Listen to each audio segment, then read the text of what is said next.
They make Tim Bratz look good. Yeah. I mean, that's not easy. That is not easy. They maybe look like Jed, Cam. If they could just put a full head of hair on me. Burton, come here. I need you real quick. I feel like this is going to go somewhere that I don't want it to go. you guys gonna like? Am I in danger? You guys gonna be like? You know what I'm talking about yet? Are you guys trying to like tickle monster me or what? Sit next to Tim for a second. What are we? Oh gosh, I don't know. What are we doing? Take that hat off for a second. What are we doing? Take that hat off for a second. What are you? I'm not gonna do anything to hurt putting you. his hair on me. Yeah. This is what I looked like when I studied abroad, man. I had long hair. Hold on. No, what are you doing? We got it on there. Hey guys, welcome to another episode of Spill the Beans. I got one of my business partners. He's been a friend of mine since high school. He was my business attorney for about 7 years. He came in-house about 3 years ago, and he's now a business partner. He's our chief executive, our chief investment officer for our investment company. He and I have raised close to about $100 million of private money, mom and pop money, over the course of the past 3 years or so for real estate deals. And we got a lot of good things kind of coming down the pike over the next couple of years as well. So I'm going to introduce you to my boy, Fadi Boumitri. So check it out. Excited for all the things we're going to talk about.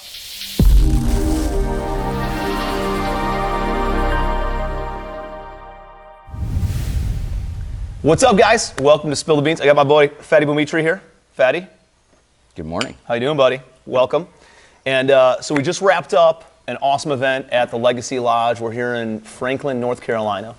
And had about 16 entrepreneurs coming to town, talking about their business, talking about their life, talking about the hurdles that they're facing.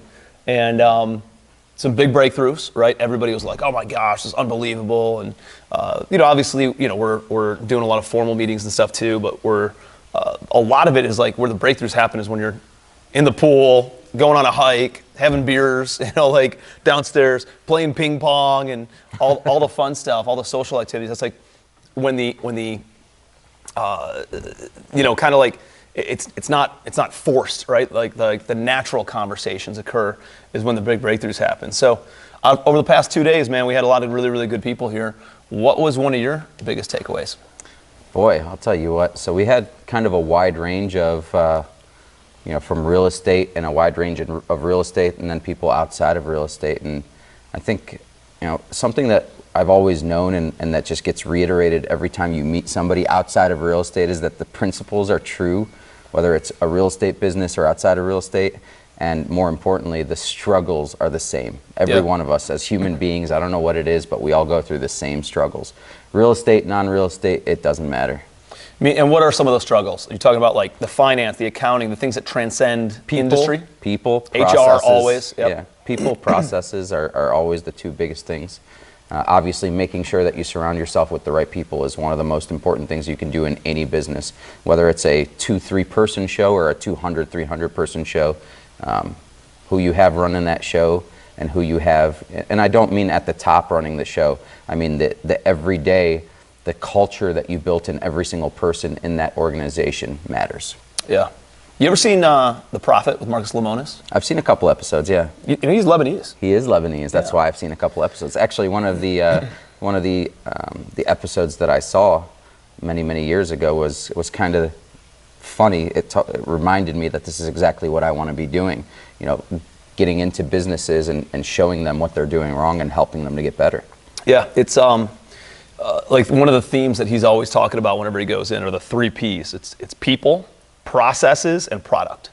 And I think everybody who was here, most of the people were in real estate, so we know that we have a really, really good product. So that wasn't really an issue. But it's the other 2 Ps, the processes and the people, that are always the bottleneck. Absolutely.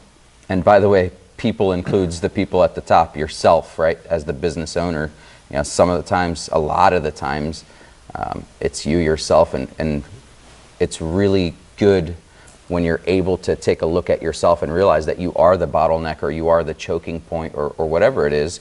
And a lot of times it takes groups like this, events like this, to make you realize, oh my God, I'm stifling my managers or I'm stifling my crew, and maybe that's my biggest issue. There were so many times that we went around and people were like, well, I know what my problem is, it's me, right? Like before they even got into like the tactic. Everybody thinks they're coming for like the secret on the recipe on how to do this or how to do that, or the secret formula on raising private money or finding deals and all that kind of stuff. And they realize like, oh, it's me. I'm stifling the process. I'm smothering my team, or I just need to kind of let go of some things so we can grow.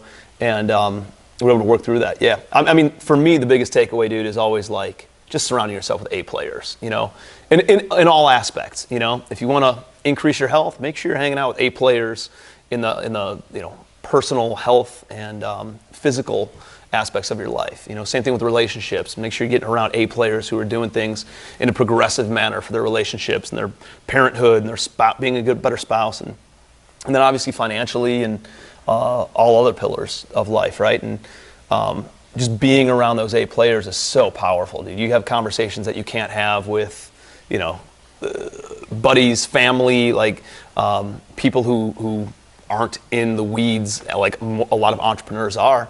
And it's hard, right? Like you feel very siloed off, kind of like on an island when you're an entrepreneur. And these groups help you have those high-level conversations that it's very difficult to talk to your employees or talk to your friends or your family about. And so that's why these things are so powerful. And it's A players in all aspects, including like building your team of A players. There's so many times that people came up to us at this event. They're like, dude, how do you build a team like you have, dude? Like, you have such an amazing, everybody gets along, everybody's friendly, everybody likes hanging out with each other, they're all hard workers, they're all like very capable of getting shit done. And so it's just A players, like the power of A players and getting everybody on the same page, If you've ever sat around in a group of your closest friends and wondered, why do I feel like I'm not part of these conversations anymore? Why do I feel like I don't care about these conversations before, when they're talking about whatever it is, whether it's sports, fantasy football, whether it's poker, whatever it is that you used to talk about all the time, and you feel like there's a void there, you feel like the conversation just doesn't pertain to you as much, and you want to talk about something else, something about your business, and you feel like, man, I just don't have anybody in this group to talk about. That's what these events are for, to surround you with people who want to be having those conversations, with people who want to be asking tough questions, people who want to be connecting and seeing, hey, how do I increase my business? How do I do better in my business? How do I synergize my business with your business? That's what these groups are so powerful for, and it really does lack in a lot of people's personal social circles, so they don't have it outside of these events, and that's what makes these so powerful. Yep, dude, it's good stuff. And it's like lasting relationships, right? People that we're going to be hanging out with for a long time, and it's cool. It's cool to do it in a good setting. It's cool to have just first class everything and show people what's possible, right? There's so many people that came, they're like, dude, I was facing a fork in the road, man, and it couldn't be more clear of where I'm going now. I know exactly what I need to do, exactly what I need to implement, and just excited for the journey. So it's just cool, man. We're making a big impact, and it's exciting to see that. And no, it's just good stuff. So it's good, man. So tell me a little bit about, like, so first of all, we had this awesome event. Secondly, we signed closing documents on 2 deals while we were here, big deals. One's a 80-unit townhome development that we're going to close on the construction loan next week, and then the other one is 200 units that we're closing on in Georgia also this week. And so after this, I have to actually run to UPS, drop off those paperwork, so I remembered. But we got a lot of good things going on from a momentum standpoint. A lot of people are like, dude, it sounds like you're just crushing it. And I think on the outside, people compare their real world, blooper reel, right, of their life to a highlight reel on social media. And we talk about a lot of the good things. Let's talk about some of the bad stuff, some of the headaches that we faced, and we faced a lot of them in the past year. Absolutely. Like a lot. And it's actually been one of the more stressful years of my life. And let's talk about a little bit some of that. So I know we had some joint venture partners who didn't kind of carry their weight, and that's really been, I think, one of the biggest struggles. And thought that they had it taken care of, they didn't have it taken care of. We put our eyeballs on it, kind of dug a little bit deeper, letting COVID be their excuse for a while, and then realized that's not an excuse, because we essentially have portfolios with different operators all around the country, and all the other operators were producing at a 99.7% collection rate, and then a few other operators were nowhere near that. And they kept on using COVID as an excuse, and it's just not an excuse. It's bad operations. So we had to step in and take over a lot of the efforts, take over a lot of the asset management, project management, property management, move things around, and it's been a lot of work. Yeah, and actually, not to cut you off, but one of the most important things that happens in that process, and it's been not just a struggle, but an internal struggle. You feel like you need to be doing more at all times when you're in a situation like that. And it brings out the character of some of the joint venture partners, and with some of them, we're still in business, and we're maybe divesting some of our assets, maybe keeping some of our assets, but when you can have a conversation with them, it goes one way. Big time. And then with other ones, you got to get out. You've got to get absolutely out of there, and maybe the conversations always took a bad turn. The conversations always went the same way. It teaches you who you want to work with moving forward. And Tim is actually really, really good at trying to focus on the good and just trying to eliminate the bad. And I think that's one of the things that we've been doing. And it's been again, it's never going to be easy. Whenever you have any business qualm, business partner qualm, anything along that line, it's never easy. But if you do it with people that can have a high level conversation and keep it civil, right? It makes a difference. For sure, dude. I think there's a lot of people who, true character comes out either when you're losing money or when you're making a lot of money. Like I've seen it go both ways. The old partnership I had, we were making money. We had a lot of good stuff going on, and the greed factor started coming in. It got ugly. And then at the same time, if you can sit down, have a civil conversation with somebody and just talk through it. For me, I think the big one's been like personal accountability of like owning that, hey, property went to shit, my fault, juggling too many balls, or took my eye off the ball, or didn't give it enough. But here's what I'm doing to move forward, right? Like, I don't really care about the blame. I care about like what is the solution moving forward. I care about how are we going to solve the problem, how are we going to get this thing stabilized, and how are we going to get the investors their money and the returns that we projected for them. And some of those deals aren't going to return the projections that we had hoped. Some of them are actually returning a lot more than the projections that we hoped. It's kind of created some different opportunities for new people to come in and recapitalize some projects and all sorts of stuff. So there's a lot of good, I think, that came from it. We obviously learned a ton from it. Any other like learning curves or like things that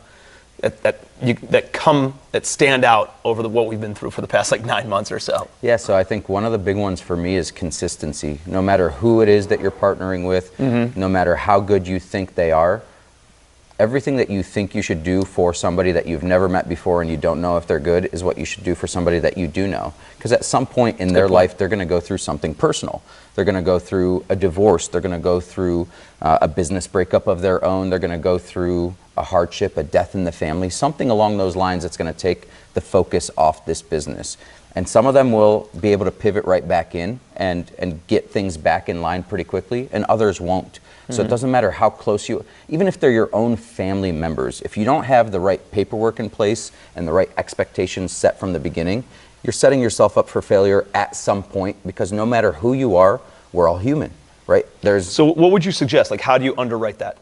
I think it's a great point, because I think everybody thinks about all the good things that are going to happen, but there's a lot of stuff that derails and puts things into perspective, right? Like, one of my best friends and somebody that you went to college with, like their little girl, just got diagnosed with brain cancer, right? And guess what? That starts putting things in perspective, not only for them, but like for me, for other things, and for you. Like, now we're talking about how do we build this in a way that we can spend more time with our kids and make more impact. Like, that's the stuff you can't plan for.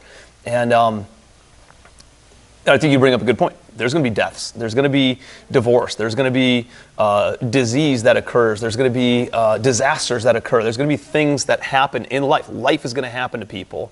And like, how do they respond in those manners? Do they say, hey, this isn't important to me anymore, I'm not going to deal with that? Or are they going to see those responsibilities through and then not pursue it? Or are they going to go all in? Like, what does that look like? And so how do you underwrite for that?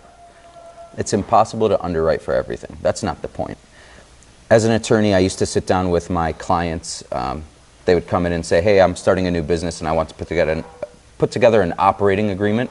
How much do you charge, right? And my first answer was usually, here's how much I charge. But over time, it started to really, I would continue the conversation with them, and they would almost inevitably say, wow, I've never had an attorney ask me that before. I've never had anybody explain that to me before, right? And so the process became a much longer process before I ever told them how much I was going to charge for it, simply because I wanted them to see the value of what I was going to give them for $500 versus what other people were going to give them for $500, $1,000, $1,500. And at the end of the day, the questions that you ask for an operating agreement are probably the questions that you should really have a conversation with your potential business partner about before you ever sign up to be in business together. And that is, what happens if somebody dies? What happens if you die? What happens if I die? What happens if our employees die? Do we have insurances in place for me, for you, for key employees? What happens if we disagree? What happens if I want to take the business in one direction and you want to take the business in a totally different direction? Who gets to make that decision? Do we each get 50% voting share? Does one of us have more than 50%? So are you going to be able to make that decision and I'm just kind of stuck with my hands tied? Or, hey, do you have to buy me out? There's so many different provisions that you can put into that operating agreement that really help take care of that stuff later. Now, most of the time people come in after something has happened and say, here's my operating agreement, what can I do? My business partner stole from me. If I told you how many times in the course of being an attorney, I had somebody come in and tell me, hey, my business partner stole from me, can I take their shares away from them? And the answer is, by default, no. But if your operating agreement says that if you steal, you lose your shares, then yes, you could do it. Unfortunately, most of those people either printed their documents online or went to an attorney who gave them the very basic operating agreement and didn't sit them down and ask all those questions. So realistically, most people just want to get something done to get a business started, and you have to balance the business side of things and the legal side of things. And what I tell people all the time is sometimes you just have to make the business decision instead of the legal decision, and that means, hey, let's get started. I know our operating agreement isn't bulletproof, but at least we're getting something started. But the sooner you get that operating agreement bulletproof and in place, the better off you are long term. Yeah. Would you do like background checks on joint venture partners? So I've never had a joint venture partner that I didn't already know very well.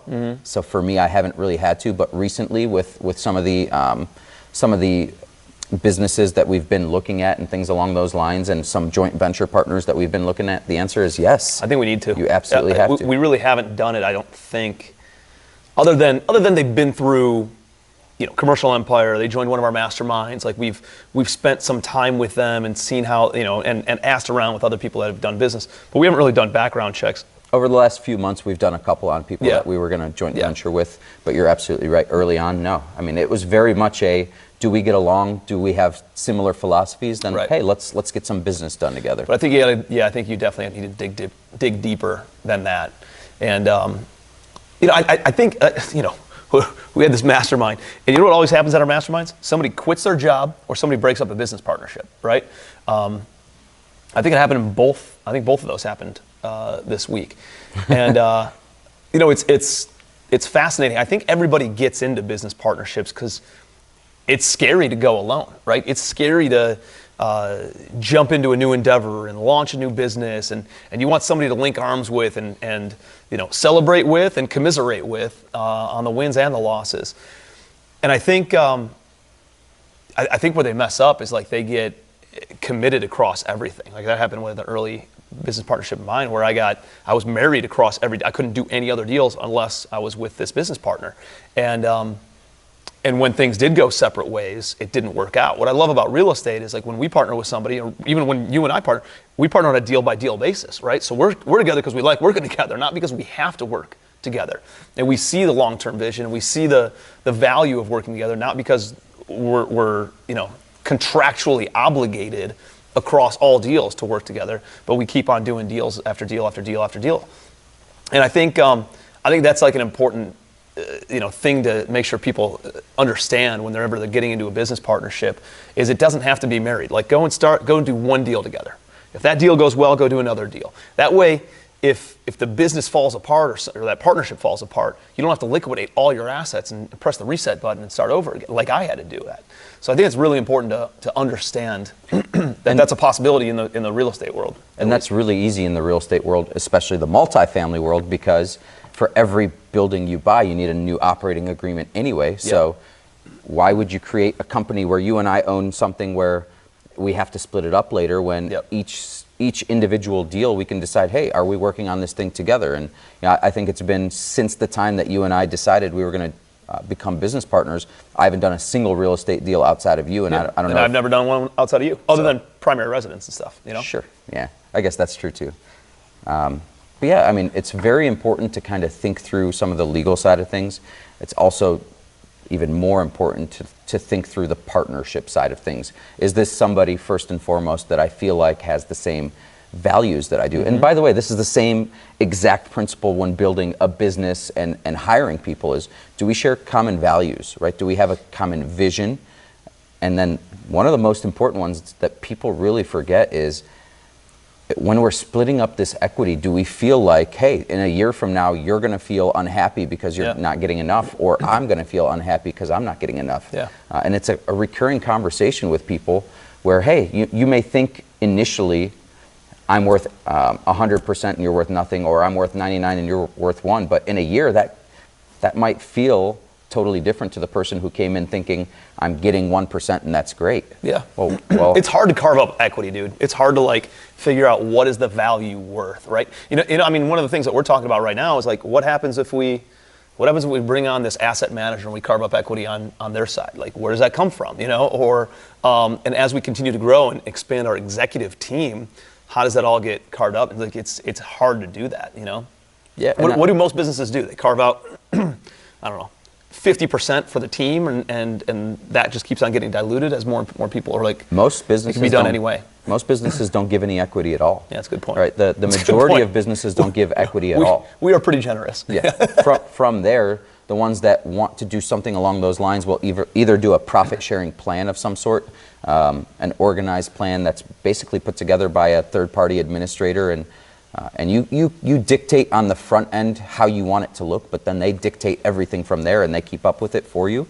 The other way that I've seen is bonus structures, organized bonus structures, so people know what to work for, know how hard to work, know that if they continue to work, that there's a value to them in working harder. Well, it's like, how do you incentivize an employee to have ownership over a property? And I guess, you can just screen the employees and see if you're hiring the right people, but I also like aligning their goals with how well the company does as an overall basis, right?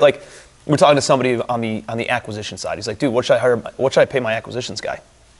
And I was like, well, you can pay them a certain amount, but then they don't care how well the property performs, right? If you just pay them a commission when the property sells, they're happy, they make their money right then, but they don't care if the property performs well or if there's skeletons in the closet on that deal or anything that happens after the closing, because they got paid, right? Versus paying them some sort of base salary and then giving them a profit share on how well the property performs in perpetuity. Is now something that incentivizes them to make sure that this is going to be a good property. It's going to cash flow. It's going to have refi proceeds, sales proceeds in the future, and going to be a great long-term asset because it's going to help them build wealth. And you pay them a little bit less up front and more over the long term.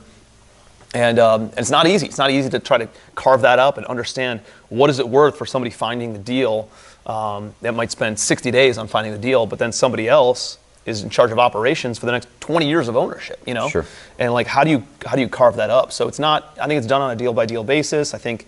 And if you don't have the luxury of a deal by deal basis, my recommendation is definitely the profit share, right? Even if it's not a profit share for all employees, you can do a profit share for one employee. And you can have, hurdles and stipulations that say, hey, right now this business is making $2 million a year of gross revenues. I want you to increase that to $3 million, but for every dollar you increase it, you get a certain portion of the gross or a certain portion of the net. And you have to know that there's definitely big liability or not liability, that's not the right word, but there's definitely big risk in saying a portion of gross. So I'm always a fan of portion of net, or at least gross minus certain of the expenses that you know, hey, this is going to exist. But it really does incentivize people. And the other thing to keep in mind is not everybody is going to do better just because you asked them to have an ownership mentality and you gave them those incentives. You know, I've been in partnerships before where you thought, you know, on every level that this person was going to perform and they were already performing, and then you know, something comes along, death, disease, divorce, or something that derails them, and you have to be able to move on from that person without literally shutting down the business. And sometimes, I'll be honest with you guys, I've seen too many cases where the only way to get that person out is to shut down the business and start new. Yeah. And some people have contracts in place that say you can't start new for a certain period of time. Yeah. It gets really dicey and difficult. My recommendation for the people that already have a functioning business and are looking to bring high-level players in is a profit share instead of an equity. Yeah, and you touch on something like pay based on gross or pay based on net. I 100% agree it should be paid as often as possible based on net, because then everybody cares how profitable the business is. I think, depending on the role though, if you want somebody I just want you to focus on driving revenue and you don't want them distracted by, oh, is ownership spending too much money taking the team out to the bar or doing this or doing I don't want everybody thinking about that. I just want them focused on driving revenue. And then I'll incentivize other people to keep costs down. You know what I mean? And maybe on the operations side. So I think it can be done in multiple different ways. Just kind of depends on who the person is. But and actually, Tim, one of the things that I've learned is not everybody has the stomach for the profit share, for the they'd rather the equity fixed amount, right? Yeah. Hey, listen, I need this amount of money, and I'm an A player, and you can have me for whatever it is, 100,000, 60,000, 150,000. There are A players in different seats that could be making $60,000 to $600,000 a year. Mm-hmm. But if you told them that, hey, I want to give you a profit share instead of giving you the increase in salary, they're going to go find somebody else that's going to give them that increase in salary, even if they have a potential to make exponentially more. Mm-hmm. You have to really dive deep into what drives this person. And I'm not very good at that yet. I'm still trying to get better at that. But there are assessments, and Scott Hannes is one of those people that sits down and tries to get to the meat of what drives somebody, so that is this somebody that you have to bring in at a high salary, but they're going to be here forever with a high salary, or is this somebody that if you give them a salary plus a profit share, they're going to be here longer? So you really got to dive deeper into the composition of that person to find out what is it that makes them feel secure, if security is their number one priority, or that makes them feel like they're striving to achieve something if that's what they're looking for in their life. And I guess it was Pavlov that said, depending on where somebody is in their life, what they're striving for could differ. If somebody doesn't have food, water, or shelter, they're going to be looking for those basic needs, right? So if somebody doesn't have security in their life, they're going to care much more about the security of that salary than they are about the equity that you're trying to give them and the upside that you're trying to give them on the long term. Mm-hmm. So figure out where these people are in their lives and what drives them. It'll give you a much better picture of what you can do to keep them. Yeah, I think that's great points.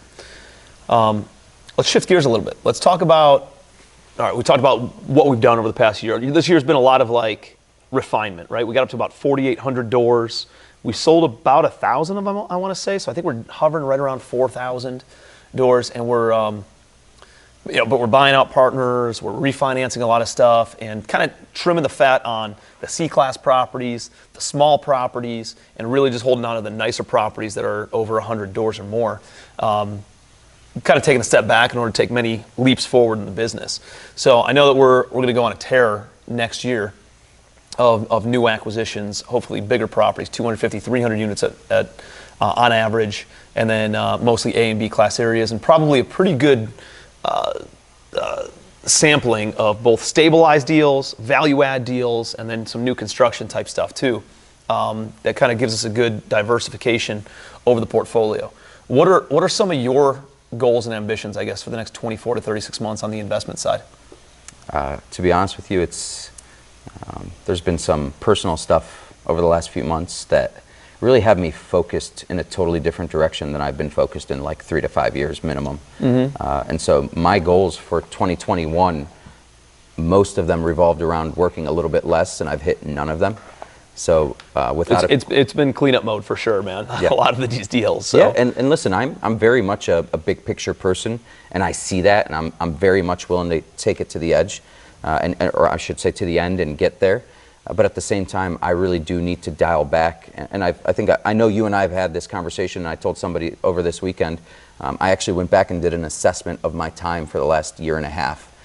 Since January of 2019, which was the last time I unplugged, I went down to Aruba with my wife, and she forced me to put my cell phone and my laptop in the safe for 5 days. I would still wake up early before she was awake and get a little bit done, but for the majority, as long as she was awake, I was not working, unless she was in the shower. But other than that, I was not working for about 5 days, right? And we kept our phones in the safe, and we would walk around the island and find places to go to dinner instead of knowing exactly where we were going.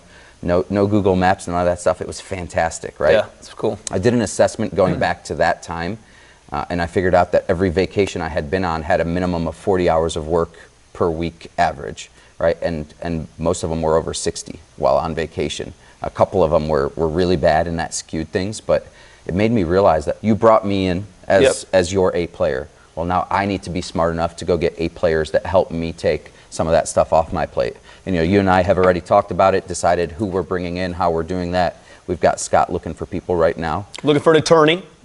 We're looking for an attorney who understands syndication or has some real estate law background. And can they be remote? Can they be anywhere? They can be anywhere in the country. Anywhere in the country. We're looking for a badass attorney to bring onto the team. Licensed anywhere in the country. That doesn't matter to us either, to be honest with you. But what we're looking for more than anything is somebody who's willing to put in the hours, knowing that this is going somewhere, right? Not just, hey, I want to be a in-house counsel, which does provide a much nicer lifestyle than being the A player in a large firm where you've got to bill 80 hours a week as opposed to putting in 40. Right? I do think that we have a position available that could legitimately be a 40-hour-a-week position, but still has so much upside from how much we're doing. But it needs to be somebody that absolutely has a strong background in real estate. Everything else we can get them. Yeah, we can train you on everything else. Yep. No, for sure. And that's really been one of the, I've talked to you guys multiple times about it. Is like, how do we reduce your workload? How do we reduce Carlin's workload? How do we reduce all of our executive team's workload? Because we've just kind of put it all on top of ourselves. And as we're buying more and more stuff and expanding the business and everything, we're not siphoning it off enough to the team. And we definitely need to bring kind of like another layer of leaders into our organization, where then you elevate into more of an advisory role, and same thing with Carlin. And I always need to be focused on just the marketing, right? Pushing the business and doing the content and stuff like this, because that's what makes the money raising easier. That's what makes the operations easier. That makes that's finding deals easier for Nick. And he's got somebody to help him underwrite deals now. And Carlin's got a couple asset managers under him, or on his team. And I think we definitely need an executive assistant for you, an executive assistant for him, and we definitely need to hire an attorney for you. So there's a couple key hires that I think we need to make by the end of the year that are really going to help us elevate and hit the goals that we want to hit over the next 12 to 24 months, and at the same time not consume us personally. Yeah. And I think that we have a team of people who really does want to put in the time and wants to be as much a part of it as possible. And that's been the reason we've built as fast as we have. But as we've gotten as big as we are now, we have to really shift our focus, not from how do I do this myself to how do I teach my team, maybe even each individually, to you handle this and you are now fully responsible for this. It's on your plate. You need to be my A player in this segment, whatever it is. And I know it's a very different skill set that you're going to need from me, from Matt, from the team in general, but it's an equally important skill set in order to grow from where we are today to where we want to be 2 years from now. Yeah. And the 2-year goal is essentially hit $1 billion in assets, right? We're at probably 400 million, maybe a little bit shy of that right now, after all some of these sales and transactions and stuff going through. So really we need to pick up about 300 million a year for the next 2 years, which is a lot of real estate, dude. That's a few doors, man. That's about 3,000 doors a year. Well, if you think of it this way, though, we have an asset that we purchased earlier this year that in 3 years will be pretty close to a third of that, right? $100 million in one asset alone. So it really is just looking at it as what is our end goal, and how do you get there with a realistic expectation of how do we get there. And you're not going to get there with 50 or 100 units, but you could pretty quickly get there with 500 plus units. Yeah, if we can find portfolios that big. Yeah, or how do I get there? What does it look like to get there with 300, 200, 300 unit acquisitions, and what does the team need to look like to be able to get that done? Hey, what's up, guys? Hey, do me a quick favor. Give me your best takeaway so far from this episode of Spill the Beans in the comments below. Smash the like button. Show me some love, please. And also, share this. Subscribe to the channel so that way you get all the new episodes of Spill the Beans. Appreciate you. So, what do we need to do from the money side? What do you think? Think we should do an open-ended fund, or keep on raising on a deal-by-deal basis? What do you think is more valuable? So right now, we have two funds that we created but never offered to the public. And we've been talking about potentially opening up those funds. And that's something that could help in some ways. As we've established ourselves with certain investors, we can be more confident that they would go into a fund where they may not know exactly what we're buying on the front end, but they trust that we're only buying things that make sense because of our structure. And because of our history with them. Well, I think funds are tricky when you're paying regardless of the money being deployed, right? Because I've seen it happen before where they're just you got investors bringing in money, and then you got so much money you just need to deploy it, and all of a sudden they start putting it in bad deals, right? And that'll never be us. I'm not willing to do that. So it's how do you raise the capital and know that it will be deployed into a very good deal, but not also have the carrying costs? Because a couple months of paying the carrying costs on that money can derail the returns of the fund for the next 2 to 3 years, Sure. So you got to really balance that out. And I think, throwing the money into some general account that can generate a higher than regular return on, like a bank account, right? Maybe you don't make 0.1% on a regular bank account, but maybe you can make 2%, 3% while the money just sits in this fund bank account, just because we're going to have so much capital in there. And then when the deal comes through, siphon it off, and then whoever raises their hand can roll into that one transaction. So, and maybe there's some transactional type stuff that we could do in that bank account as well. Transactional funding, short-term bridge loans, or buy properties cash even, see what that looks like. So my personal opinion is that if we start to see a slip in the market and we start to see all these big money players, publicly traded companies, REITs, things along those lines, stop buying the bigger assets and those prices come down, then it makes perfect sense to go out and raise as big a fund as we can to be able to buy things cash, close quickly, and then recapitalize them with institutional money, right? Yep. Other than that, though, I think we have a formula that's currently working. I think it could work with a fund. It could work with the one-off deals that we're doing now. That's not so much the pivot. I don't think that's going to change a whole lot for us. But I think that introducing those funds at the most opportune time would definitely be a big pivot for us. Hey, if we see a 5, 10, 15% dip in valuations across the country, we're going to want to have as much cash sitting in a bank account as possible. Yeah. And just go start buying. Yeah. Yeah, it'll be, dude, it's I've been in real estate since the last crash, so been in real estate since 2005, started investing in 2009, bought my first apartment in 2012, and then, to where we are today. And it's just, dude, it's a different market, right? It's such a different, I've seen so much, just everything's different, man. Money was nowhere, at least for a young kid who hadn't done too many deals. But deals were everywhere. I remember turning down deals in Lakewood, Ohio, a solid B+, A- kind of a community, that were apartment buildings that were selling for $25,000 a door. I'd be like, why would I pay $25,000 a door when I can go get $16,000 a door over here in west side of Cleveland, or I was buying it for $16,000 a door in Lakewood. I was like, I just turned down property after property at $25,000 a door that was rented for $800 a month. Because I thought it was overpriced, and now they're all selling for $100,000 a door just 7 years later. Yep. So same exact property, probably the same renters, just a different economy. I don't know if we'll ever get back to that. And No, and I actually, frankly, don't think within the next year or two we're going to see much of a dip, if any of a dip at all. Yeah, I don't think so either. It's just a matter of, I think that the fund makes a lot of sense when you see the dips. Until then, I think we can be flexible and do either the fund or the one-off deals. The fund that we definitely need to launch at this point is the one that we're currently working on, which is totally different than anything we've done so far because it's not a real estate-based fund. It's a cryptocurrency, blockchain technology-based fund. But that one right now, with everything going on, with how early it is in the entire technology itself, just buying and holding assets in that realm makes a lot of sense. Dude, I think, I'm a big believer in staying focused, right? And figuring, like making sure that whatever you're focused on gets automated before you move and leap into something new.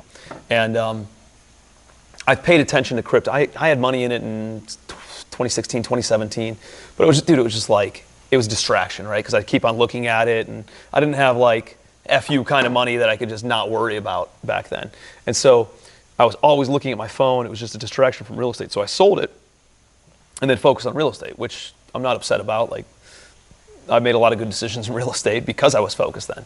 But over the course of, still paying attention to it over the past 4 or 5 years, it's being adopted more and more, right? Like, not only is it being adopted, like PayPal now has you can buy Bitcoin and Ethereum and some of the major coins on PayPal. It's a wallet for some of those coins. El Salvador just made crypto or Bitcoin its official national currency. Yep, one of them, yes. Several other countries are looking to do the exact same thing because it's more stable than their currency, right? All major government divisions, SEC, IRS, Secret Service, are all putting cryptocurrency investigative units in place to try to regulate it in some capacity. I don't know how lucky they're going to be, but they're paying attention. Like they've given it a commitment. JP Morgan, Morgan Stanley, they're all buying billions of dollars of cryptocurrency, yep. Right? And although they talk shit about it over on the news and stuff, you watch what they're doing, not what they're saying. You know what I mean? Absolutely right. And dude, it's here to stay, right? Cryptocurrency is not going anywhere. And I truly believe we're the first, we're beyond the first 10%, but I think we're probably in the 15 percentile of adoption of this thing. And I think we're not even at the 5% mark. Really? Yeah, absolutely. That would be amazing. I hope so. The way that I think about it is not from a standpoint of, hey, this is cash and this is the alternative to gold, this is the alternative to cash. I think of it from a utility standpoint more than anything. There's certainly coins out there that are made to be a transactional coin used for cash, or a store of value used just to be able to offset any of the inflation, or hey, it's essentially gold 2.0, right? That's what Bitcoin is claimed to be. But what a lot of people are missing out on and not seeing is the technology, the blockchain technology behind some of those coins is literally going to be what runs everything in our world 5 to 10 years from now. And anybody that doesn't see that, let me give you a couple of examples. You've got the AMCs, the movie theaters out there that are now accepting Bitcoin, Litecoin, and a bunch of others as cash. Great, that's the example everybody looks at.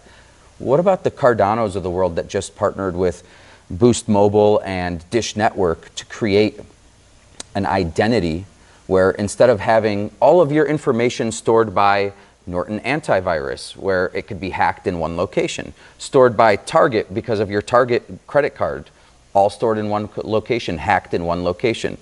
All of these different companies that have been hacked and had your information jeopardized, it's all centralized, right? What they're doing is they're creating a path where all of your information is stored in one place. You no longer have to sign up for all these other things. You use this one login for everything else, and then from there it's all decentralized. So in order for somebody to steal your information, Tim Bratz, and find out your social security number or any of the other information that's stored here, they have to hack not one place, not 5 places, probably not even 50 or 500 places. They have to hack every single node at the same exact time in order to steal any of that information. And what that does is it's another level of security, another level of predictability in everybody's life then. And that's just one example of what is going on and what's changing. I mean, voting. Think about voter identity and how much, whether you're on one side of the aisle or the other, how many people are talking about whether they trust voting. And that's here in the United States. Think about Africa, where for the last 30, 40 years, they haven't trusted voting. Well, there are now ways where you can be certain that somebody voted, be certain how they voted, and they can go in and check and make sure that their vote was counted properly and not changed, right? All of these things are literally going to change how we do everything. Blockchain technology will be the way that 5G signals are actually transmitted. It will change everything that we do. The question is, which coins, which platforms, which tokens, whatever you want to call it, which ones are going to be the right ones? And the answer is there's no one, there's no 5, there's no 50. It's like trying to pick the right stock. There's no one stock. Look at the stock market. You have an S&P 500 that is just the 500 top companies, right? That's how it's going to end up being with blockchain. With all the coins, yeah. In fact, most of those... and there's utility behind each coin, so it doesn't need to be one coin, right? Not all of them. Right. There's some that are just kind of fluke kind of things, and yeah, for sure. But like many of the coins have some sort of technology or utility behind it that you don't need one coin. Like people think that coins are like stores of value. No, there's some coins that are meant to be stores of value. Other ones have technology. Cardano's got actual technology behind it, and a lot of these other coins do as well. That it's not like one has to be more dominant than the other. It's multiple different kind of companies. Just they're calling them coins, Yeah. Think about there's a coin out there right now or a technology out there right now that transacts 4 times. I believe it's 4 times as fast, 4 times as many transactions per second as Visa. The worldwide leader in payments is not the worldwide leader in payments. It's wild. They're literally a fraction of what this blockchain technology company can do right now. And that's today. They're currently capable of doing that. And they're already doing not quite as many as Visa, but I believe it's more than MasterCard already. They're already transacting more transactions per second than MasterCard is worldwide. Well, like think about the whole finance. Like, I understand why the banks are talking shit about crypto so much, because it's going to derail. Like, think about this. Wiring funds for the closing that we have tomorrow, right? We got to go wire it from the bank. We got to call the bank. We have to go and show our identity. Like, obviously I can do all that stuff from over the phone, but I got like these certain PIN numbers and this and that. And I got to sit on the line for 30 minutes still. Dude, it's such a pain in the ass. Versus you can send crypto on a Saturday evening or it's Sunday morning at 2 o'clock in the morning. You don't have to wait for the bank to open back up on Monday. Absolutely. Like, you send it immediately, and it's exactly documented of where it's going. And like, it's just so much cleaner and so much more efficient of a process. And that's for everything. That's just an example in the finance industry, but the whole thing will be doing it. And the beauty of it is, most people, you get your confirmation number after you send a wire, but if it goes to the wrong place, you're done. You can never get that money back, right? Yeah. With blockchain technology, it's actually completely traceable. So if somehow somebody is able to hack it, steal it, anything like that, it's the most traceable technology we have in the entire world. So, when the FBI was tracking down the hackers that stole they did the, the ransomware, they were able to get those coins that were stolen, get them back. And people are like, wait a minute, I thought Bitcoin was totally anonymous. There's a difference between being anonymous, meaning, hey, you don't have your name on it, but you have an address that is yours, and that address can be traced. So if I, from my address, send money to another address to another, and 100 addresses go by, you can still trace it easily on the blockchain. Yeah. But you may not know what my name is. Yeah. But if I tell you my name, FBI, right? Hey, Mr. Agent from the FBI, here's my address. Trace where this money went. It's the easiest technology to trace. And so I think for a lot of people, they understand crypto something of substance. I think they understand that it's going somewhere. They know that as soon as it gets adopted by Walmart and Target and Amazon, dude, it's mainstream, right? Like, that's going to be, then it's just adoption of the other 80%, 90% of the population beyond there. And that's definitely going to happen, dude. It's absolutely going to occur in all these different businesses. They'd be crazy not to accept cryptocurrency. And so what we're trying to do with our fund is is simplify it for anybody who wants to get into cryptocurrency. And instead of you having to go and create your own wallet and create your own identity and store all these passcodes in a safe and have it etched into metal and all that kind of stuff, like we're trying to make it simple where they can just invest in a fund. Our fund is going to invest in hundreds of coins. Heavier, obviously, on the more tested coins and the ones that are true and have actual utility behind them, and like the smart contracts and some of those types of things. And then, we'll invest a small portion of the fund into a lot of these kind of penny coins that have potential for massive growth, kind of like a VC type thing, right? Like they invest in 100 different companies and expect 4 or 5 of them to actually go big. We're not going to put that much money in the penny coins, but we're going to go buy 100, 200 small coins and put $1,000 to $10,000 in each one of those. And if one of them hits, man, it's going to hit on a 100x to 200x level, And so you don't need all of them to hit. You just need a few of them to hit. And then, the ones that are tried and true and have been around for a long time, that we'll put majority of the money in, 90% of the cash in. And we'll control it. It's going to be a long-term fund, 5 years, get everybody their money back, probably pay a substantial preferred return on it, where essentially the idea is they're going to get about double their money back. The first return will go to them, and then everything above that is split between the fund and the investors. So we got some good stuff in the works on that front, and I think there's a lot of people in our community that would be very, very interested in that and just saying, hey, let me throw 50 grand, let me throw 100 grand, because I think the upside is way too big. If you think about, I was talking to you and some of the other guys here, I'm like, listen, like I'm throwing a lot of money at it, right? I'm throwing $500,000, $1 million at it $1 million over the course of the next 12 months. Maybe more, I don't know. I'm really bought into it. I put about 125 in the past 3 weeks. And so if I lost $125,000, would I be upset? Maybe.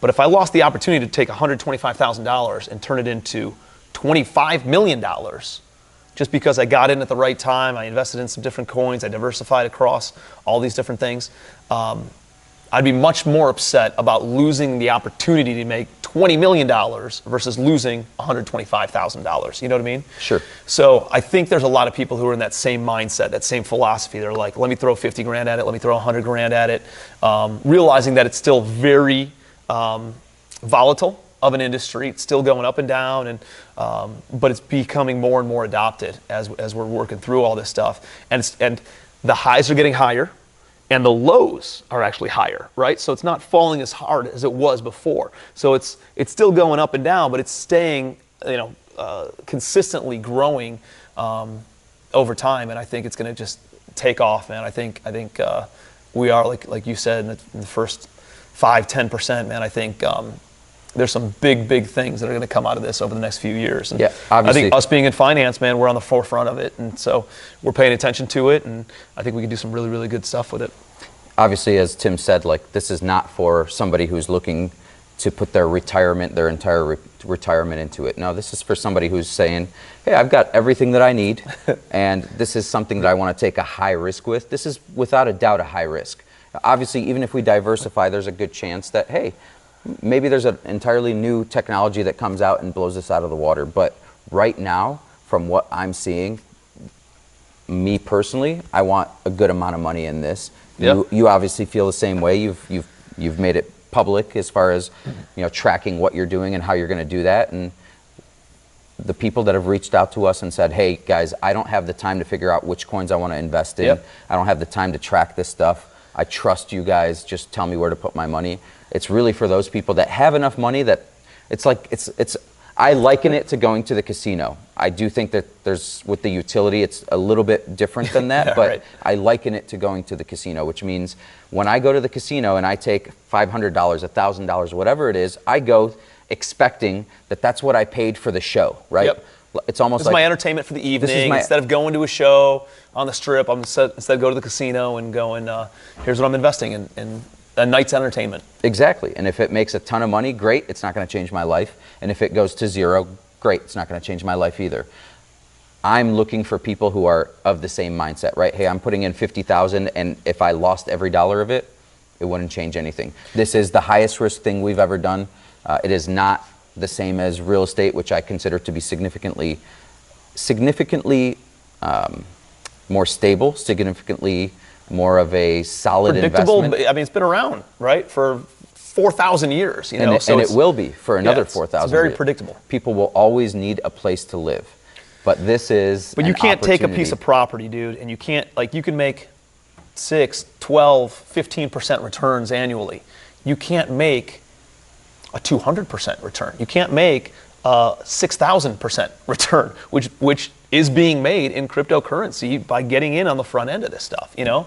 And, dude, and here's the other thing. Like, I know you said, hey, don't put all your retirement money into this, but, like, I am. like I'm taking 6 figures that I have in a Roth IRA. And the thing about Roths is, like, dude, you can only put, I don't even know, 6, 7 grand. And by the way, if you're over the income limit, you can still contribute to a Roth IRA. But dude, you're like, oh, why would I even contribute 6 grand a year? It's going to take so much longer and blah, blah, blah. It doesn't really. But dude, you put 6 grand into a Roth IRA, turn it into a self-directed IRA, invest it into like a fund. That fund can then go and buy crypto. And now all of a sudden, you're solving 2 problems. The first one being, how do you grow your Roth IRA faster than over the course of the next 40 years? And then secondly, it combats the tax liability of all the gains in crypto. Like, if I go in with cash with crypto and then they pay me out, I'm paying capital gains on all the money that I take back out in 5 years or 10 years. Or even within the same year, it's long-term capital gains, which are ordinary income rates. Exactly. Short-term capital gains. Yes. So like you do it in your IRA, your Roth IRA, and all of a sudden, all those gains go back into your Roth IRA tax-free. It's like, it's unbelievable. So I think there's, you know, I'm not a financial advisor. Although most financial advisors are full of shit, so I wouldn't even listen to them anyways. You need to listen to people who are actually building wealth. But I'm not your CPA. Talk to your CPA about it. Talk to your attorney about it, all that kind of stuff, right? Just got to put those disclaimers out there. But, like, dude, if I'm in that position, which I have 6 figures in my Roth, I'm like, dude, what am I going to do with that, right? Like, all right, so I got, I don't even know, a couple $100,000 in a Roth IRA. It's not going to change my life if it stays in the stock market. I'm just going to take it, roll it into the crypto fund, and self-direct it in the crypto fund. And if it turns into, hopefully it turns into $20 million or $200 million or something over the course of the next 10 years, because I don't need it, right? I can let it, and that's the other thing is people who want, you know, they get into crypto and then they're looking at their phone 3 times a day, seeing what's going on with the price of Bitcoin. Dude, it's going to drive you nuts. This fund is going to be set up so you set it, you don't even think about it again for the next 5 years. So you don't have the emotional roller coaster of looking at it and seeing what's happening, because over time it will grow. And then that's the other benefit of, or the third benefit, I guess, in doing it in a Roth IRA. And I'm not saying, like, even if you have an IRA or you have a 401k or you have a Roth, like, you can set up a new one, right? Like, right now you can have a Roth with, you know, Fidelity or whoever the hell you have it with. You can set up a new one this year that's a self-directed IRA, put it with, you know, Specialized Trust Services or Equity Trust or iPlan or any of these Kingdom Trust or any of the self-directed IRA, and just have a separate one. So you can have 2 Roth IRAs. You just can't contribute 7 grand to both of them. You can contribute like 7 grand total, I think. But it forces you to be in the long-term mindset, I guess is my point, right? You don't need this money. Can you imagine what it's going to look like, what crypto is going to look like 30 years from now? Dude, and what that could do for your retirement, and if you put it in a tax incentivized vehicle, like, holy shit, man, I can't imagine what that could turn into. So we're getting a little long, dude, but it was really good conversation. Any other closing thoughts?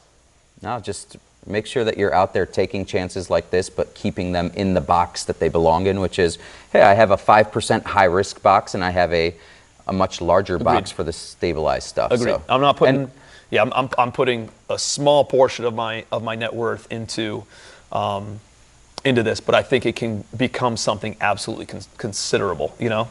But I think that's a really good point. You know, 5%, maybe 10 if you're a little bit more risk averse or less risk averse. You know, we know how to go make money, so I'm just gonna start throwing some cash at it. Like, I'll probably get kind of aggressive on it over the next 2 years. It's like going to the casino, except for me, it's a lot more fun because you have a little bit more control over. You do. Yeah. I looked at this company. I looked at the platform. I looked at the technology behind it. Maybe. By the way, I'm not telling you by any stretch of the imagination that I can look at the technology and tell you the technology is spectacular, but I can listen to the people who do look at the technology and they can tell me that they think that the technology is spectacular and I think the utility is spectacular, and then from there I go, hey, this is something that I'm willing to put my money into. And it's not like we're aimlessly, just throwing money around. Like, we've done a lot of due diligence on it. We have mentors in the space. We have coaches in the space. We're part of mastermind groups and all that kind of stuff that are talking about this stuff on a daily basis. So we've got a lot of the right resources and connections and kind of some inside knowledge on some of these things. So, hey, if you guys are interested in, if you know of an attorney, first of all, let us know. Just shoot me or Fadi a message on Facebook or Instagram. And then same thing, if you guys have interest in just touching base on the crypto fund, we're going to launch it probably at the end of this month. So hit us up, just shoot me a message on Facebook or Instagram and get you guys more details on it and let you have first crack at it. So we're just going to open it up and we're going to close it by the end of the year. So it's going to be open for about 2 months. Like 2 months total. We expect it to be fully funded. And then we might do another one next year depending on how this one shakes out if we want to do it. But we're just going to raise probably $2 to $5 million and then roll it into some different coins and over the course of the next few months, and it's gonna be good. It's gonna be good. We got some big ambitions for it. So, brother, appreciate you being here, man. Love having you part of the team, and he's hanging out at the house for the next week with his fam. So you're gonna love it. I hope they love it, and make some memories. Yep. Appreciate you, brother. Thanks, Tim. Hey, hope you guys got a ton of value out of that. We talked about a lot of good stuff. I think the A-player conversation, the value of surrounding yourselves, being in mastermind groups and having mentors in your life is really, really important. All the good partnership kind of things that we discussed, and then also future endeavors. Right? I'm glad that we kind of got into the negative things and some of the downside and not necessarily negative, but like some of the learning lessons that we've been through. And I know you guys see a lot of the good stuff and a lot of the fanciful things that we're doing in our investment company, buying this big lodge and the island and big deals and stuff. Yeah, it's cool, but realize I'm going through struggles and facing hurdles as we continue to grow, just at different levels, So I want you guys to know that doesn't matter what level you get to, there's always another level to get to, and there's always going to be struggles and hurdles no matter where you are in your business journey. So just understand that, appreciate that. It's part of the whole process, and you just got to push through, So hopefully you guys got a ton of value. Again, if you guys want any information on our fund, shoot me a message on Facebook or Instagram, and I'll kind of put you into the VIP list of the first people to hear about our crypto fund as it gets launched at the end of this month. And then, again, if you guys know anybody who's an attorney that's a rock star, has some experience in the real estate industry, let us know about that too, because we're looking to hire somebody as soon as possible on that front. And just looking for somebody with a little bit of experience, and we can train really pretty much the rest. So hopefully you guys got a ton of value. If you did, please give me your biggest takeaway down in the comments. Like the video, give me a comment down below as well, and then share this. If you would share it, and I know if you're getting a lot of value out of it, other people are going to get value out of it too. And until next time, see you next Sunday on Spill the Beans.